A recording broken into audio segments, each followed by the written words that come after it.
Hello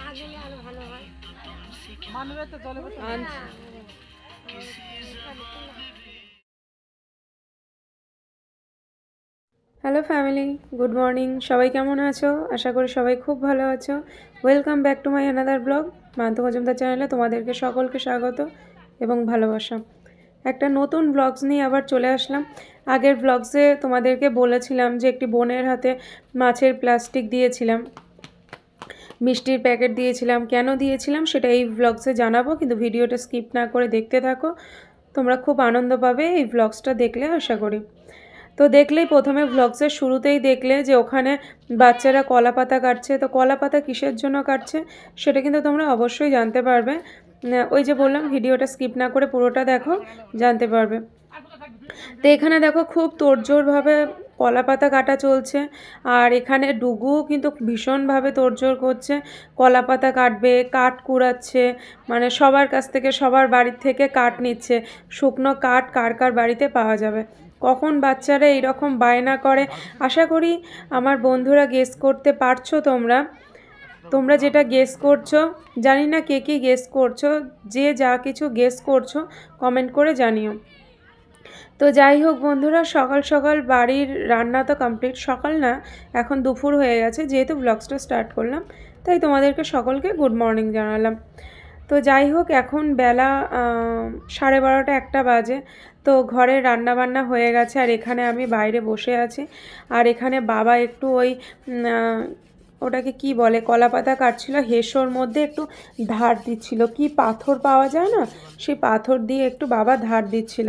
আর এখন শীতকালে একটু রোদে বসে থাকতে বেশ ভালোই লাগে বন্ধুরা, তাই না? এই ঠান্ডার মধ্যে গায়ে একটু রোদের তাপ লাগবে, বেশ আরামই লাগে। আর একটু আগেই তোমাদেরকে দেখালাম, এই দেখো শুকনো কাঠ এখানে পড়ে আছে।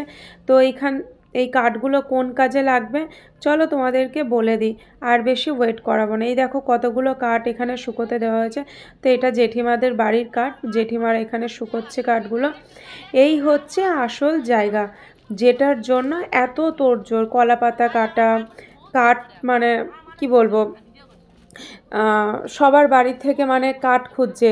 কাকিমা কাঠ দাও, জেঠিমা কাঠ দাও, বৌদি কাঠ দাও, মানে যে যে সম্পর্কে সবার বাড়ি থেকে মানে কাঠ সব এক জায়গায় জড়ো করা হচ্ছে। কেন জড়ো করা হচ্ছে? কারণ আজকে ছোটদের ভুঁড়ি ভোজ হবে, সেই কারণে। আজকে ওরা, শীতকাল পড়ে গেছে, ঠান্ডার সময়, এখন ওরা সবাই চাইছে যে এখন পিকনিক করবে। তো যাই হোক, আজকে একটা ছোট করে পিকনিকের আয়োজন করা হয়েছে। তো আমরা বড়রা সেইভাবে কিছুই হেল্প করিনি, বাচ্চারাই কিন্তু সব কিছু করেছে। সবই ছিল, শুধু একটা জিনিস মিসিং ছিল। সেটা কি জিনিস মিসিং সেটা কিন্তু আমি আগের ব্লগসেও বলেছিলাম, যে যারা গেস করতে পারছো তারা আমাকে অবশ্যই কমেন্ট করে জানাও। তো এখানে যথারীতি দেখো রান্না বান্না হয়ে গেছে, আর এখন যে ওরা খেতে বসেছে, এখন কিন্তু বাজে বিকেল 4টে, ঠিক আছে? কারণ রান্নাটা অনেক দেরিতে হয়েছে, বাচ্চারা বড়দের রান্না করতে দেয়নি, ওরাই নাকি করবে। কিন্তু পরবর্তীকালে ওরা কি আর করতে পারে রান্না? তারপরে কাকিমা মানে হাত লাগিয়েছে। কাকিমা বলতে পাশের বাড়ির কাকিমা। তোমাদের মনে আছে একবার আমি কালী পুজোর একটা ব্লগস তোমাদের সাথে শেয়ার করেছিলাম, তো সেই কাকিমা। তো এখানে দেখো রান্না হয়ে গেছে, বৌদি ওখানে দেখো মানে ভাত টাত বাড়ছে। সবাই দেখো কলা পাতা, যে যার জলের বোতল নিয়ে বসে পড়েছে বাচ্চারা।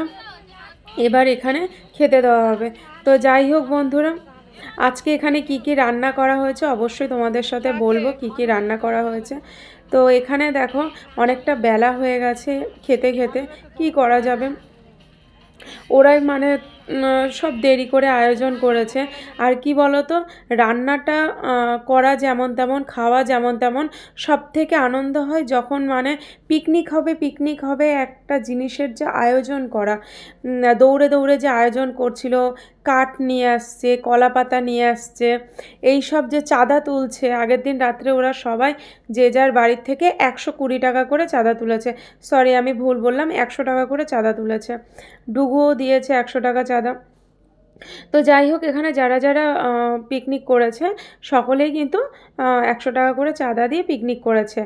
আর মানে ডুগুর মামা আলাদাভাবে প্রত্যেকের জন্য মাছ এনে দিয়েছে, মাছ ভাজা হবে।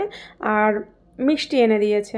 তো যাই হোক বন্ধুরা, এখানে দেখো বৌদি মাংসটাকে বেড়ে নিচ্ছে প্রত্যেকের মানে বাটিতে বাটিতে দেবে বলে। তো আজকে এখানে পিকনিকে রান্না হয়েছে ভাত, ভেজ ডাল। ভেজ ডাল বলতে বুঝতেই পারছো, কড়াইশুঁটি টমেটো দিয়ে ভেজ ডাল হয়েছে।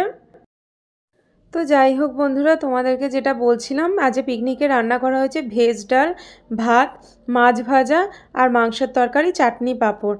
তো যাই হোক বন্ধুরা, আজকে এই বাচ্চাদের ভুরিভোজ তোমাদের কেমন লাগলো পিকনিকটা অবশ্যই কমেন্ট করে জানিও। তো ব্লগসটা আর বেশি বড় করব না, ব্লগসটা শেষ করব। খুব তাড়াতাড়ি দেখা হচ্ছে তোমাদের সাথে নেক্সট ব্লগসে। এখনও কিন্তু মাংস আসেনি, আর ডুগুর পেটটা খুব একটা ভালো না, জানি না কতটা খেতে পারবে। তো তার জন্যই মানে একজন দিদি আমাকে বলছিল যে ওর যে মাংসটা দেওয়া হবে ওকে, সেটা তুমি ও যতটা খেতে পারবে, না হলে বাকিটা তুমি ঘরে নিয়ে যেও, কারণ ডুগুর পেটটা খুব একটা ভালো নেই বন্ধুরা। তো যাই হোক, সবার সাথে বসে যে খাবে এটাই হচ্ছে বাচ্চাদের আনন্দ, যে একসাথে বসে খাওয়া দাওয়া করবে। তো এখানে এই দেখো বাটিতে বাটিতে এখন মাংস বাড়া হবে, তারপর বাচ্চাদের দেওয়া হবে। তো বন্ধুরা, আজকের ব্লগসটা কেমন লাগলো অবশ্যই কমেন্ট করে জানাবে। তো এখনকার মতো টাটা, ফিরে আসছি নেক্সট ব্লগস নিয়ে।